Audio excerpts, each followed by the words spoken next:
welcome to Women's Rights National Historical Park. I would like to introduce Superintendent Amy Gonzalez to welcome you today. Good afternoon, everyone. What an honor to have you all here today. I see lots of familiar faces. Is there anyone that has not been to the Wesleyan Chapel before? Welcome. And where are you all visiting us from? Seneca Falls or out there? Out there? How far out there? Where? Well, welcome. Thank you for joining us. And you? Washington, D.C. Well, that's what we call out there. Thank you for coming. Welcome, Washington, D.C. Anyone else? Everyone else has been here before. Today is a very interesting conversation, very interesting dialogue. We have an accomplished woman from the 1800s, and we have an accomplished woman from the 21st century. I'm going to call you from the 21st century, Melina. Melina and Melinda will have a very interesting dialogue about women. We welcome you all. Thank you.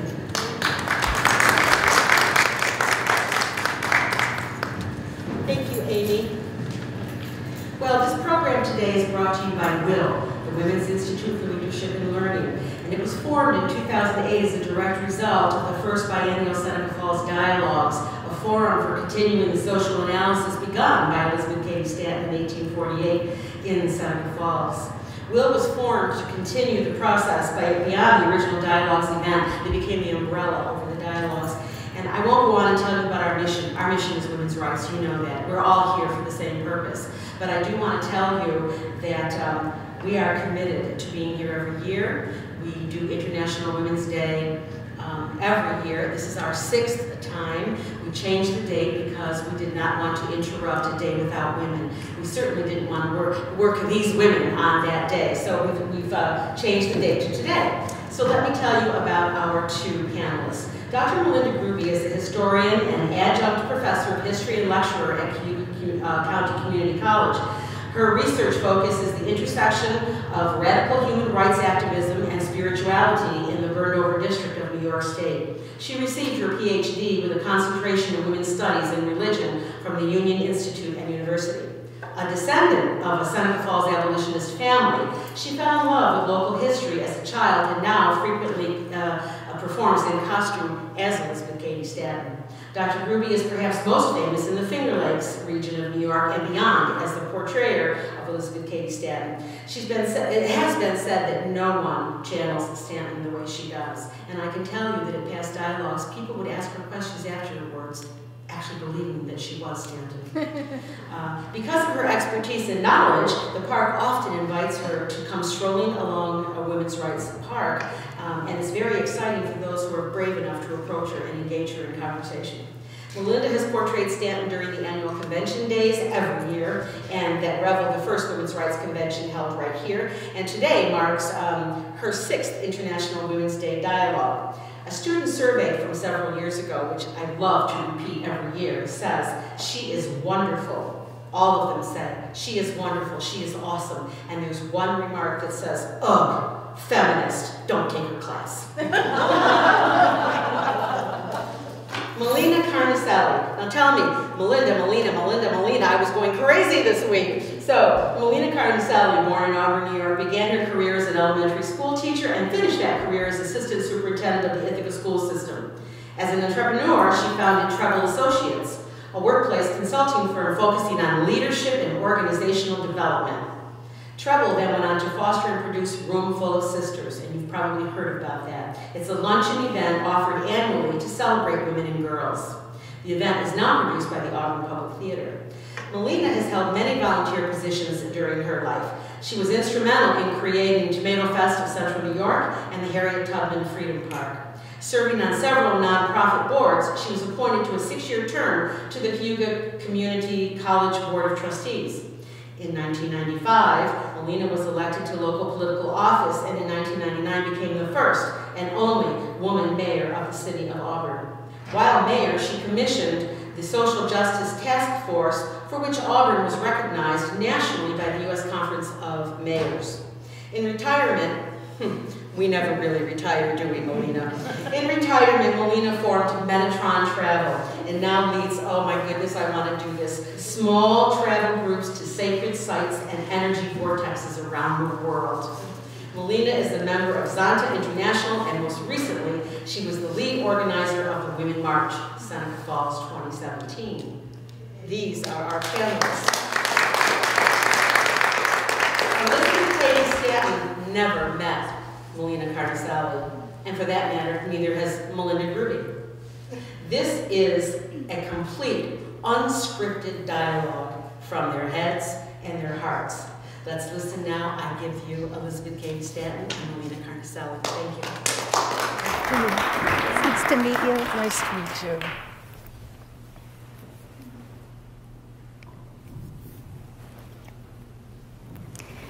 I'll begin by telling you a little bit about why I'm here. I moved here when I was a young mother. I had 3 little boys. I'd come from Boston, where I had lived a life of exciting, radical, intellectual stimulation. And then I came to Seneca Falls. And there was slightly less of that here. And I felt this kind of mental hunger. And I saw in the people who were living around me the same feeling that we could not articulate, that we could not describe, and yet we felt it in our hearts. And so when we had that famous tea party at Jane Hunt's house, and I poured out my discontent to those good Quaker women, radical abolitionists, all of them, that there was something that we needed to do beyond supporting the abolitionist movement, that there was something left unsaid in the great struggle for human freedom. And that was our stories that needed to be told. And so together, we organized the Women's Rights Convention of 1848. It was the first convention of its kind here in the United States and perhaps in the world. I often said that had I known what would happen after that convention, I may never have done it. And when we sat there together trying to come up with some kind of way of expressing what we knew in our hearts but had not yet been able to speak, we felt as if someone had asked us to construct a steam engine. But the thing was done, and the journey begun. And so I want to know what you did with the legacy that we began. Well, thank you so much for asking me that question, because what I've done in my adult life is certainly because of what you just described. As a young girl, I can remember being devoted to social justice in however a child would believe that could or should be true. And what brought me to my public service here in the Finger Lakes was a knowing. And it wasn't a book knowing, it was a knowing in my cells that this area of the world is sacred ground. And as I grew in interest of the geography and the history, I realized that it's sacred ground because of the women who were leaders in this area of the world, with you and your allies and your cohort of women leaders and the men who supported you. By the way, I have a question about that. And also the fact that you all stood on the shoulders of the Haudenosaunee women who absolutely led the way for justice and peace and modeled for us in this part of the world what social justice really is all about and what leadership is all about. So what brought me to where I actually took actions was because of that legacy. And during my time running campaigns and running for city council and running for mayor, I never said that out loud. But I'm so pleased now to be saying it out loud that that really is what motivated me, to stand on the shoulders of the women of this area of the world and to model to the best of my ability for other women and girls to carry on a leadership based in peace and justice. So 169 years separate your work and my work in leadership, in community leadership, and your work certainly has reverberated for all these years and beyond, not only here in this area of the world, but throughout the world. So I'm very, very grateful to you. Very, very grateful. So may I ask you a question about how you organized and how you got those signers to sign? Yes. Please. What was the strength among you women who were at the core? What was the thread or the strength among you that actually catapulted you to action and to demonstration? It's difficult for me to speak for the other women. They were Quakers. They were far more involved in the abolitionist movement than I was. Now, my husband was very much involved in abolition, but I was really focused on my children at this point in my life. And I had come from a privileged background. So for me, I think it was the juxtaposition of my privilege and my distress that led me to act. As a child, I had been well-educated, well-loved. I had always felt a kind of fear of the retribution of a God who I could never worship at the same way that my father wanted me to worship. There was the everlasting no of childhood, my rebellious spirit, always chafing against all of the bonds. But all in all, I had been so privileged. I had a husband who respected me. I had a beloved family. I had money and a beautiful house. Well, I was making it beautiful. And the women around me in Seneca Falls, many of them were refugees. They were refugees from Ireland, and they were despised in our community. They were outsiders. And my little boys continued to,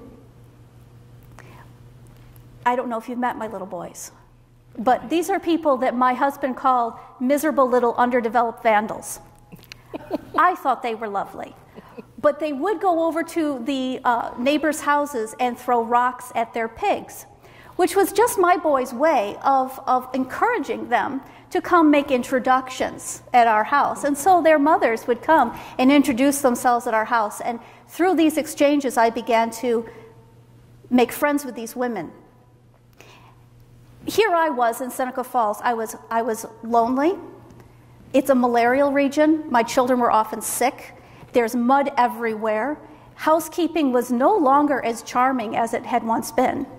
I was tired and frustrated, and then I met these women who were living in conditions that were far worse than my own. And my training as a child in my father's law office in the wrongs against women, the legal barriers that we faced in property law. We had no political voice. We were legally dead upon marriage. And for a woman with privilege, that was bad enough. For these women, it could be deadly.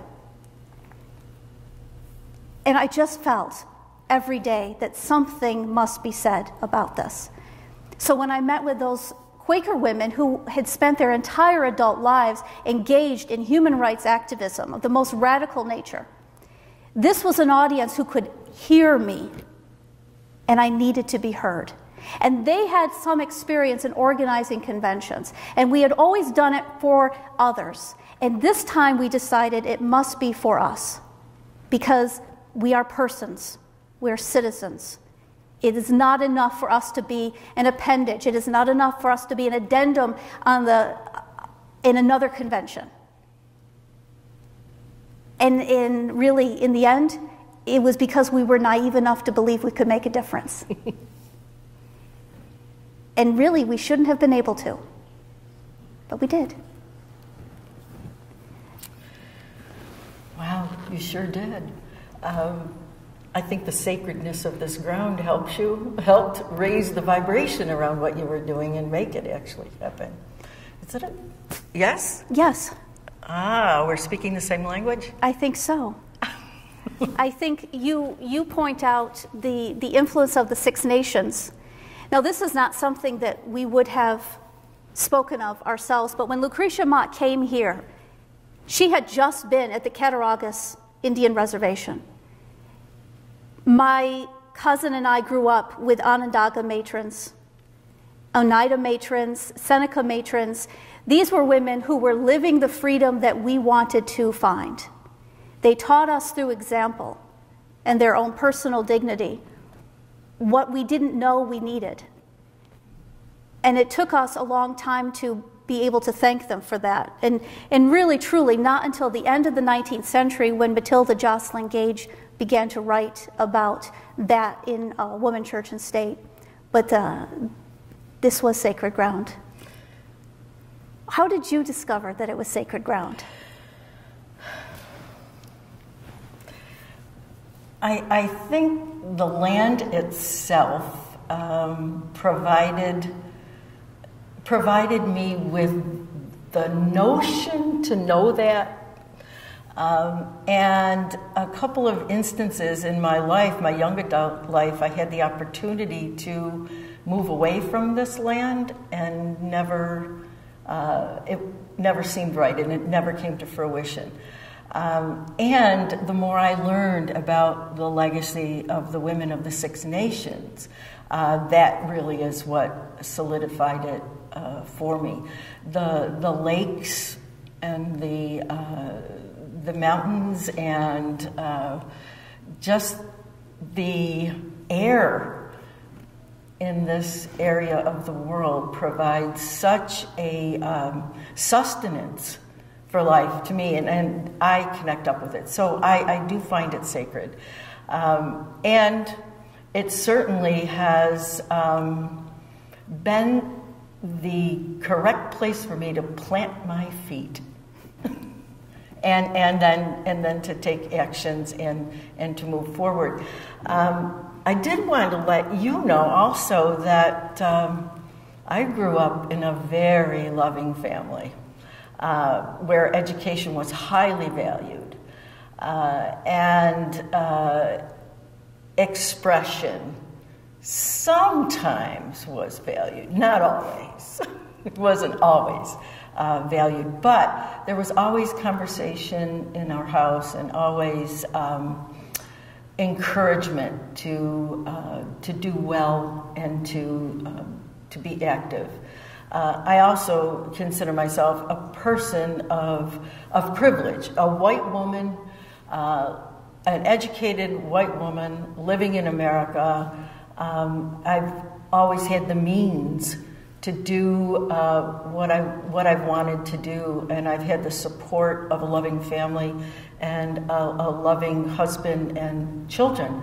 So I've not been thwarted in the way that I could have been thwarted if I wasn't a person of means, what I call means. So I think we do have that in common, and I'm so grateful for that, because I'm not so sure I would have been able to do my work in a confident way that I've been able to do. So so that has catapulted me. And the people that I have met in this area, the diversity of folks, the diversity of thought and culture and background has given me a very broad view of the world, and has also spurred me on to experience the world in a way that's certainly uplifted me and uplifted my work. So, having said that, with all my background that has helped me organize and move to action, when I was reading about all of your work and got into the Declaration of Sentiments and reading about the signers, I noticed that your husband was not among them. So, tell me about the men who did support you and why your husband was not among those signers. Oh, that's the question. Henry was a radical abolitionist. He differed from other radical abolitionists in that he was very concerned with the use of politics, political process in achieving the rights of people of color in the United States. He and I were perhaps not as close to each other as Lucretia Mott and James Mott were. They called each other yoke mates and said they pulled together. Well, Henry and I shared the same principles, but we often differed about strategy. So there are differing perspectives on why Henry was not one of the signers. And some of them are not flattering to poor Henry. But he was here, and he helped me write the Declaration of Sentiments. It was because of him that we had some of the wording, some of the legal information that we were able to use to put the Declaration of Sentiments together. Now, the idea of women's suffrage would have been a bit more controversial. For Lucretia Mott, it was controversial because most of the other organizers and most of the participants here in 1848 were Garrisonian abolitionists. They were pacifists, and many of them were Quakers. The idea of suffrage seemed to make hypocrites of them, because for them to participate in a political process was to participate in a process that was corrupt and even coercive, to utilize a constitution which enshrined slavery. They didn't want to dirty their hands with politics. My husband was of the opinion that if moral people abstain from political action, then only immoral people will be engaged in political action. So he was not against the idea of suffrage. He would have been concerned about the introduction of women's suffrage when we were trying so hard to create a political environment that would tolerate abolition. Timing was what his problem was, not the principle. So Henry and I agreed on most things, but we often disagreed on those strategic issues. And in fact, Lucretia Mott and I had one of our major disagreements was whether or not we should allow men to sign the Declaration of Sentiments. She believed that it was important for men to show their support, for us to be an inclusive movement that allowed men a voice.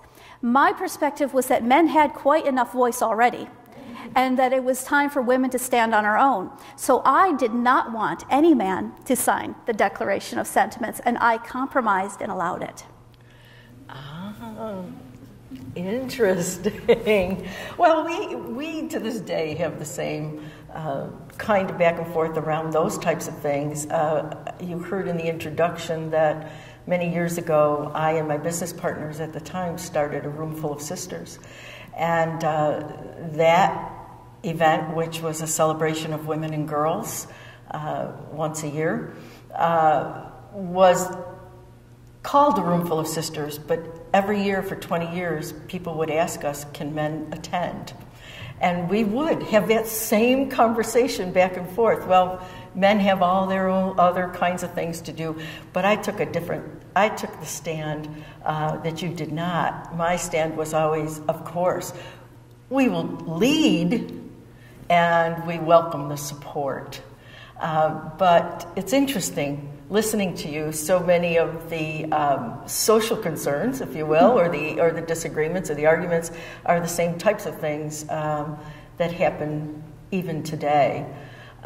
We didn't experience that kind of issue during the Women's March, which happened in January. We had a few men come forward and work with us to organize. And on the day of the march, there were 10,000 people in this little grassy space and around this building here. And it was absolutely men and women, boys and girls who participated. And I would say that all of the folks who were there in support of women's rights and protecting against diminishing those rights.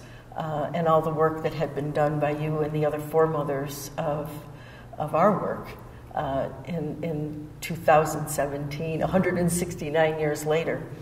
But one of the things that has not happened is that our Constitution still does not, to this day, have an Equal Rights Amendment. As we speak, we're still 3 states short of the 40 states necessary. Nevada is considering it, and we're still 2 states short. And we are many years, almost 100 years after the introduction of that particular piece of legislation right here in Seneca Falls, New York, with one of your progeny, Alice Paul. So did you ever imagine in 1848 that women in 2017 or many, many years hence, centuries hence, would still be having some of the same struggles? I find that my response when you said the number 10,000 here in Seneca Falls was that it took my breath away. 300 people were here. We felt overwhelmed by the number 300. To have so many people come and give support to this radical idea. And after the event, there was year after year, heartbreaking, close to despair, the ridicule, the rejection. We were very much alone. And it was the rest of my life, to the day of my death, that I continued to fight this fight. The idea of 10,000 people here in support of women's rights is beyond what I could imagine in 1848. And yet there is something so overwhelmingly sorrowful about that number as well, that 10,000 people had to come here again to support women's rights. And that you're still fighting. And I knew we were sowing winter wheat. I just thought that the hands that would gather the harvest would have gathered them earlier in history. And so I suppose that freedom and equality are things that we continue to work toward in every generation. So I am overwhelmed with joy. I'm overwhelmed with sorrow.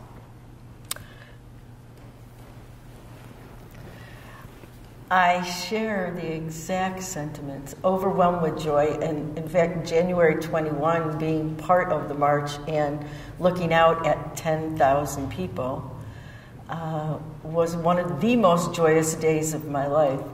And also, the thought that we need to do this each and every day. In fact, we had an awful lot of media, newspaper coverage and television coverage, and each one of those journalists asked me, what do you suppose is going to happen subsequently? What else are you going to do? And that was the theme. Yes, what else are we going to do? And my response was, well, we're going to do many things, because we cannot let up, not for one day, not until we really believe and have equal rights for all women. Right. And that the legacy we leave for our girls is that there's never going to be a question about that. So perhaps another 169 years hence, there'll be two other folks sitting here saying, yeah, it's a given. It's a given. That would be marvelous. Hearing you talk about this makes me think about the attitudes that often arise around our history, even in my time. At the end of my life, young women often felt that we had achieved. We had achieved all we needed to achieve. And young women who were suffragists, they thought if we could just get the vote, that will be the last thing. Once we have the vote, it will all be done, and we will finally have our equality. And I thought that is foolishness, because until you understand the source of your oppression, having the ballot will do nothing to undo that. You must first understand the source and continue to attack it. I also felt that there was so much emphasis on the moments of glory. The Seneca Falls Convention was glorious for us, but it was followed by ridicule in the press, and it was followed by long, lonely, heartbreaking hours of very tedious work. Most of what we did was tedious. Most of what we felt was just this close to despair. Most of what we did was the day in and day out shepherding of an idea, which is not glorious work. So we were very interested in starting our own papers, our own journals. We wanted a way to express our ideas. We wanted to begin women's organizations where we could find solidarity with other women. We wanted to express different parts of our movement, not just the vote, but property rights, the rights of women within their marriages, the rights of women to have custody of their children, the freedom to pursue any career, to be paid equally with men. We were concerned about all of these things, and we each chose different ways of accomplishing that. But most of the young women at the end of the century in which I lived felt that suffrage would somehow be the panacea that would solve all problems. What are you going to do next? Well, many things are happening that are next steps, but many of us did think the last national election was going to be one of the answers where we would have a woman become our first U.S. president. And I don't know if you ever had that conversation 169 years ago, but we did get to the point where we had the possibility. And I do believe that there were many among us in 2016 that believed once we achieved that, we had the answers. And it didn't happen, and we know we don't have the answers, and we're still struggling for equal pay. We're still struggling for equal rights amendment. We're still struggling for complete control over our own bodies in this country. So we still have those kinds of issues. We are so used to having the vote that some of us don't even go out to do our duty and vote, and that is a real source of sorrow for me, that we have that right, and knowing how long it took to get to that point. So what are we going to do next? Well, the folks who are here in this room today, whom I know have committed themselves in their free time and their not so free time to keeping the energy around women's rights as human rights in the forefront, and to always be there, to understand that the First Amendment freedoms are meant for everyone equally. And so there are many activities that are planned, and I have spoken to many women in my life that are committed to a sustained effort for at least the next 4 years. The current administration in our country, the government administration, is not favorable to women's rights, according to me, and according to a whole lot of other folks. So that's an impetus for many of us to keep it going. And my particular interest is around working with girls and young women around their rights as citizens of the United States and how they can exercise their freedoms and how they can prepare themselves to run for elected office on every level, local, state, national. Because I do believe that once we have balance of leadership, or representative, 52% women in leadership positions and elected positions, we will definitely see and feel a difference around our equality in this country. So to answer your question, there's many, many activities all over this country happening as we speak. And more people, from what we understand with the march in January, was historic in that it was the greatest number of people that participated in a demonstration around women's rights ever on the globe at the same time on the same day. So we made history on the, January 21st, and it must be sustained every day thereafter. We have in common our interest in girls. My favorite speech that I gave when I crossed the country, when my own children were older, and I took to the circuit, the lecture circuit, and the lecture was Our Girls. And what I wanted to tell people was some basic things about what it meant to be a girl. The indignity of having your country and your community and your family tell you, you may go this far and no further. That you are not allowed to grow completely as a human being. That you must cramp yourself in your clothing, in your emotions, in your intellect, in every way you must lead a stunted and degraded life. And that I felt that we could do so much better for our girls. And so I told people, mostly women who are mothers and teachers, that we needed to raise a generation of American women who were not afraid. I wanted them to throw off their corsets and wear good, sensible shoes that gave the ankle free play. I wanted them to refuse to wear cosmetics that would poison their bodies. I wanted them to go to college. I was not able to go to college. The colleges were opening to women, and we should storm the gates.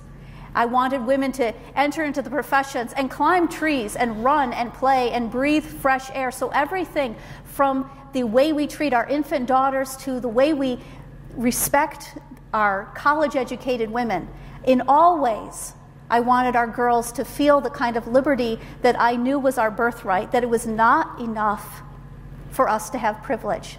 To use whatever privilege we have to demand our rights, and to have rights means that every single one of us must have an equality of right.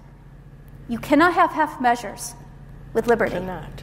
There are no half measures with liberty. At this point, I wonder if we could open our discussion to the audience. What a wonderful idea. Yes, let's.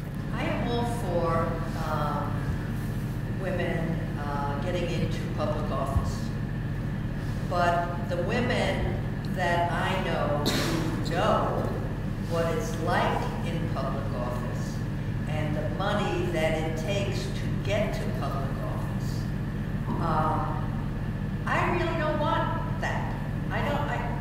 We can't go there and keep doing the same thing because it's not going to happen. So I guess my question is, how do we begin to change the system, the corruption, the money that's involved? And then I want it to be, half and half. But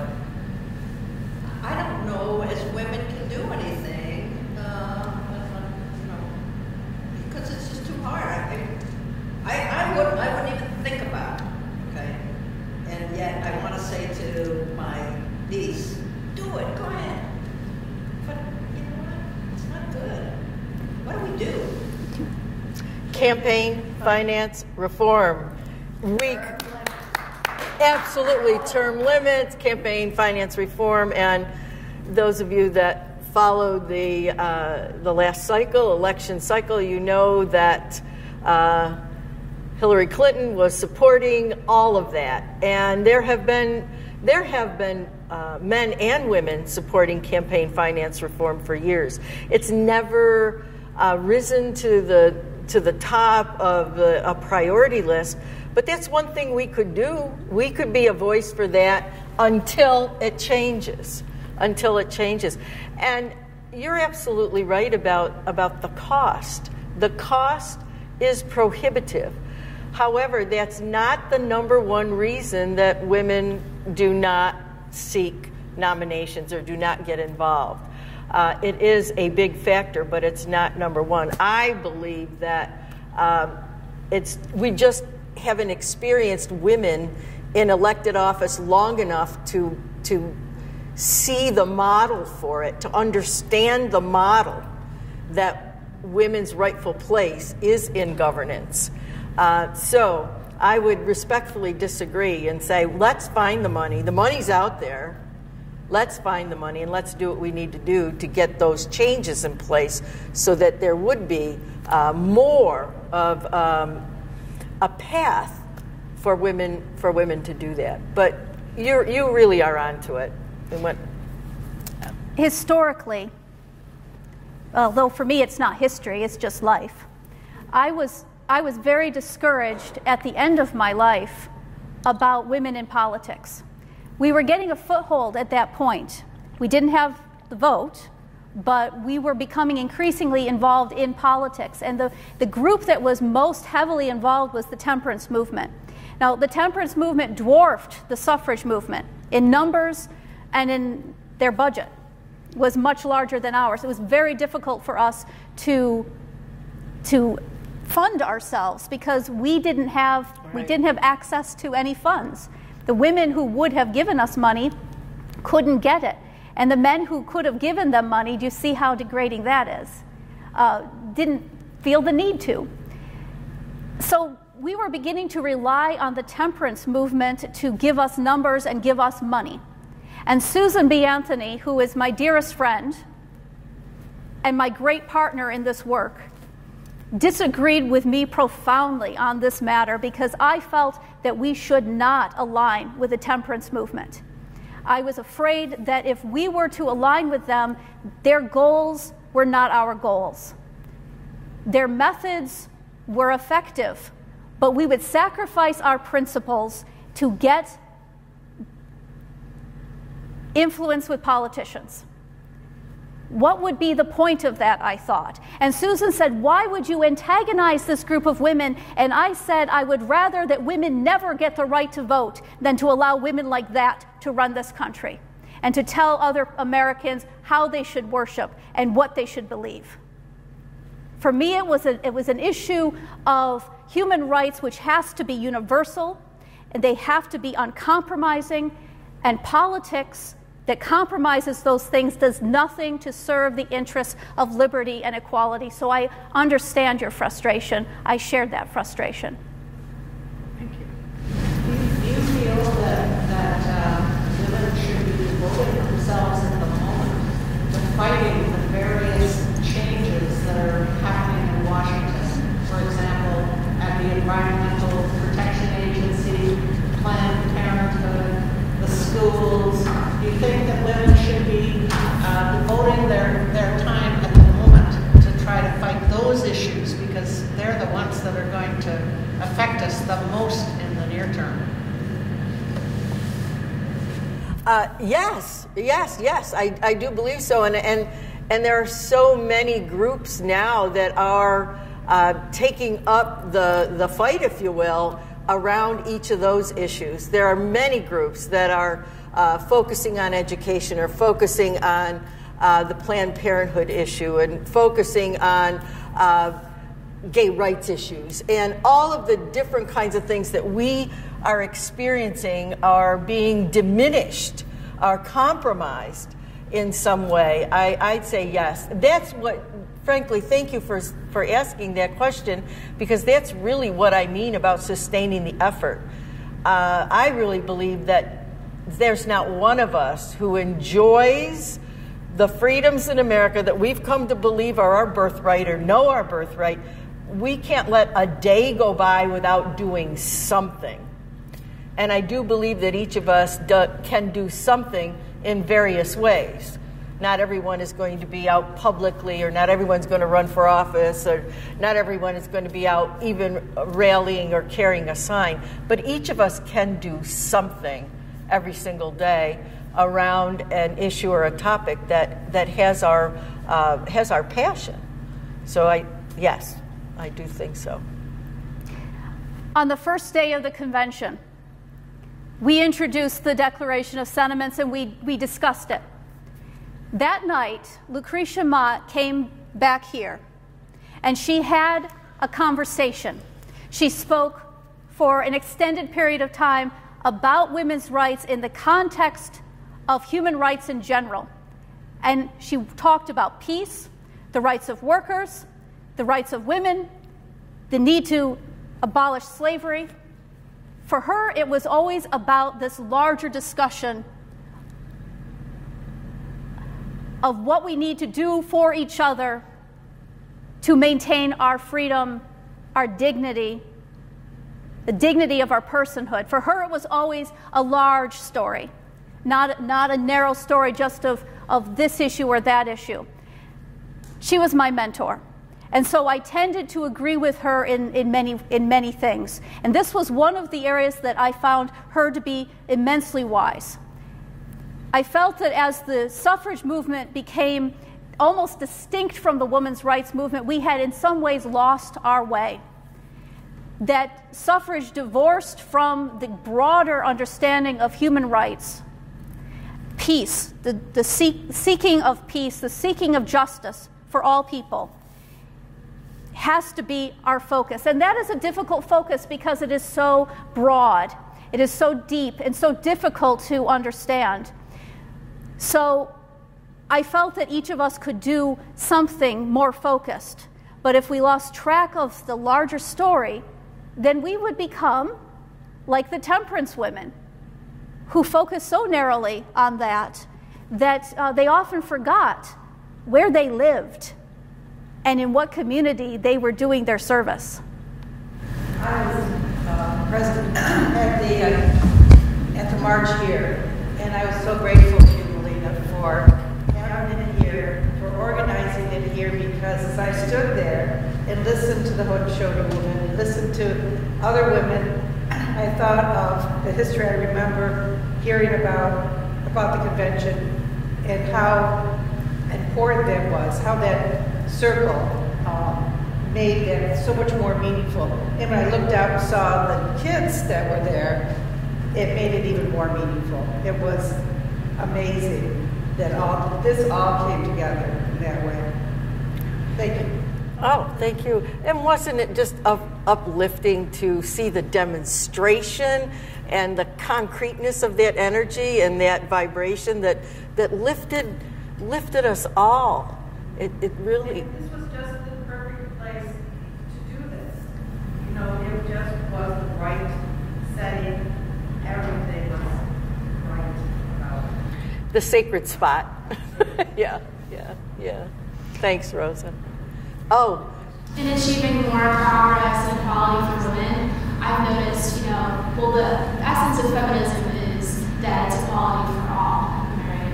And I've found that recently, my personal experiences, that many people will say, well, feminism, those man-hating people. And I think that's definitely an issue within feminism today. And I was wondering, what can we do to actively eliminate that kind of feeling and that kind of notion of we're superior in that sense, that our rights and our matters matter more than matter anything else, because feminism is about equality for all. So how do we get to that place? And furthermore, how do we even get to this place of this kind of man-hating notion of feminism and giving it such a negative connotation to the word itself? What a wonderful question. You want to start? Well, when we had the convention, the first thing that the press said was that we were all a bunch of man-hating spinsters. Now, I had 3 children at the time. Lucretia Mott had raised a family. All of us, actually, who were the organizers, were raising large families. I had 5 boys by the time I was finished bearing children, 7 children altogether. And not a single one of them grew up thinking that their mother hated them.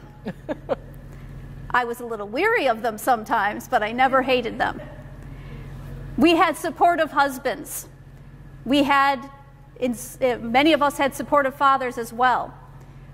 But that was a very convenient tool for our enemies, to say that if we were demanding our rights, we must somehow be asking for the elimination of someone else's rights, as if rights are some kind of substance that is used up. That if one has some, then someone else has to lose theirs. Now, what they're talking about is privilege. Privilege means that some have much and others have nothing. So the idea of women as man-hating feminists, that comes from the origins of the movement. And it is not our doing. That is something that we have to contest by simply continuing to speak our truth, which means sometimes we will say things that offend. Sometimes we will say things that astonish or even feel hurtful. People in privilege sometimes need to hear these things. We can't shy away from that.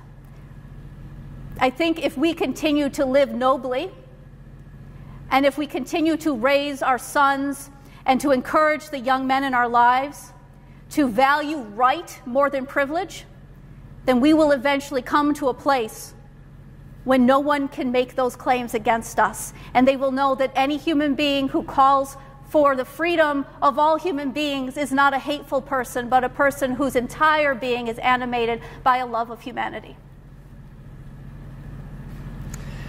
I can't improve at all.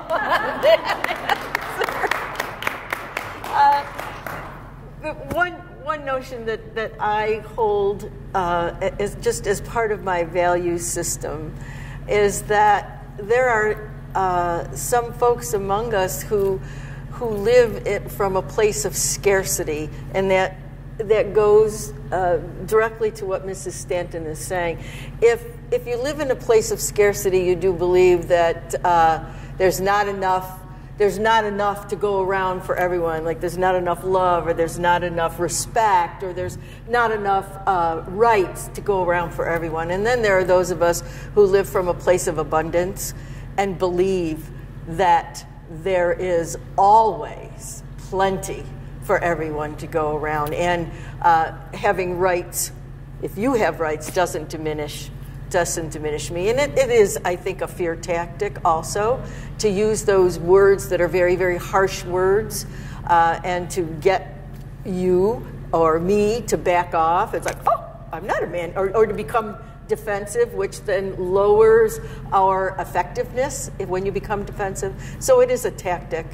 And so I hear it and let it move out.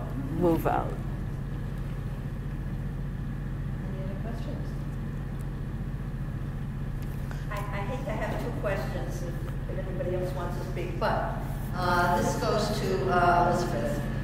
Elizabeth, if you were here in this year, 2017, what would you be marching for, was one question. And then the other question is, how would that differ from Lucretia Mott? What would she be marching for? As I aged, I became increasingly interested in the rights of working women and working people. In fact, I was beginning to develop a deep interest in socialism. I would very likely be marching for the rights of working women. Lucretia Mott would without a doubt be marching for peace. And you know we'd be marching for the same thing. But that was a shift in my emphasis. I was also very interested in religious liberty, the right of people to worship or abstain from worship as their souls or their intellects dictated. So I would be very concerned about the use of religion as a weapon of compulsion. And I would be very concerned about the oppression of women in the workplace, their increasingly desperate need for some kind of validation of themselves as persons. It always comes back to personhood. And I saw in my time that while we were discussing the right to vote, there were women who were trying to keep body and soul together. And my daughter and I, Harriet Stanton Blatch and I, were becoming very interested in what British women were doing around this issue of working women's rights. But for Lucretia, it would have been it always was with her about peace. And for her, peace was a part of all of those things, all of those testimonies that are so important to Quakers.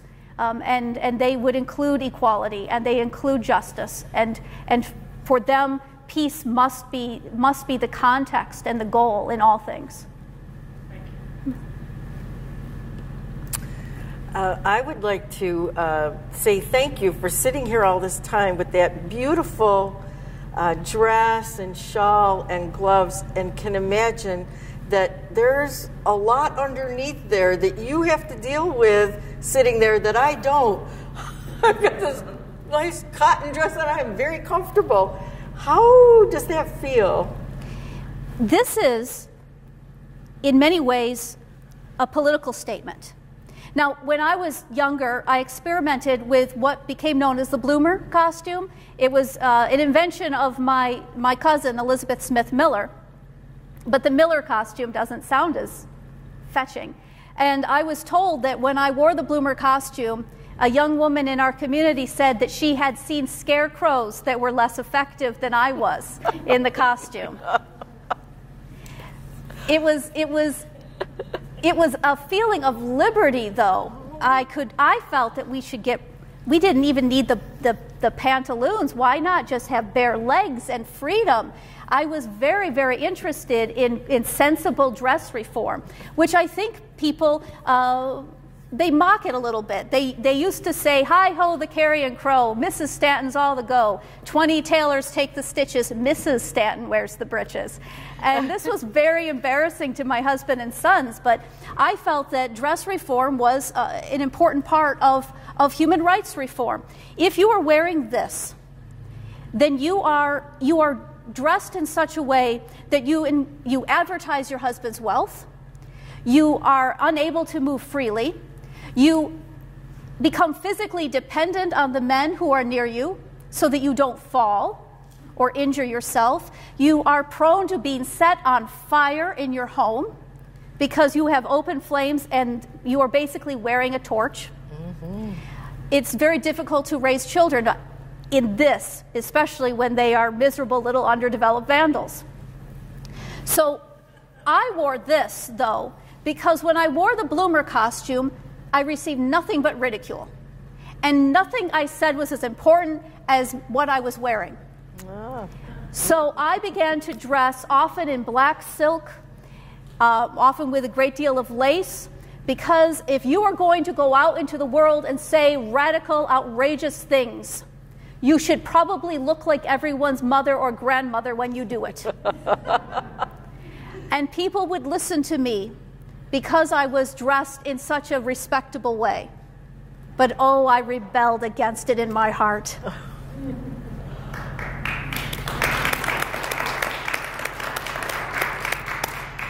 Oh, well, that's a beautiful explanation and a beautiful reason to be dressed that way. At home?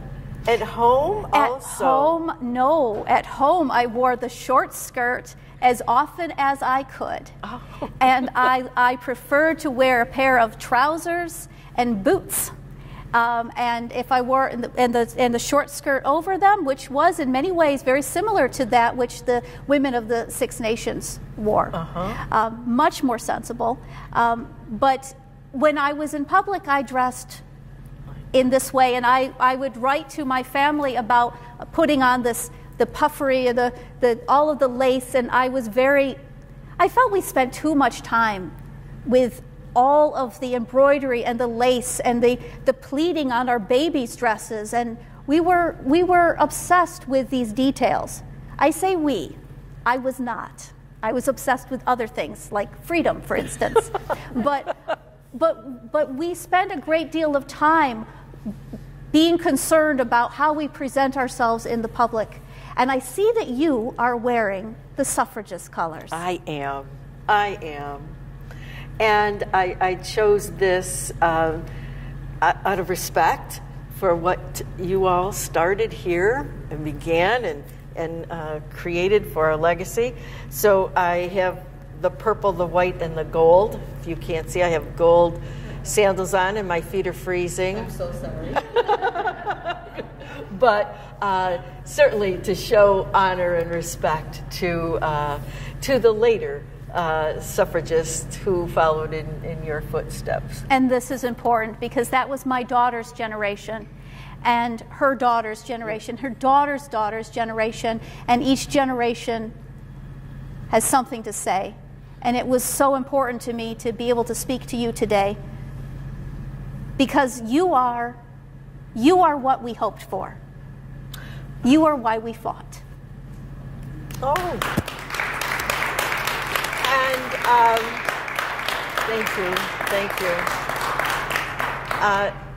thank you. And it's certainly, I represent all of the women who worked on making that march happen here in Seneca Falls. Please stand up. Please, Kathy, Marilyn, Nancy, who else is here? Please. Adrene. And we all represent the women all over the world that planned and executed, but also showed up. Millions of women all over the world showed up on every continent on the globe. Did you know about the 5 women on the boat in Antarctica? Yes, there were 5 women, 5 or 7. Let's say 7, I love that number. 7 women on a boat in Antarctica that made signs and did YouTube as part of the solidarity with the Women's March in Washington and the marches all over the world. So many thanks to you for what you started and modeled for us. Thank you.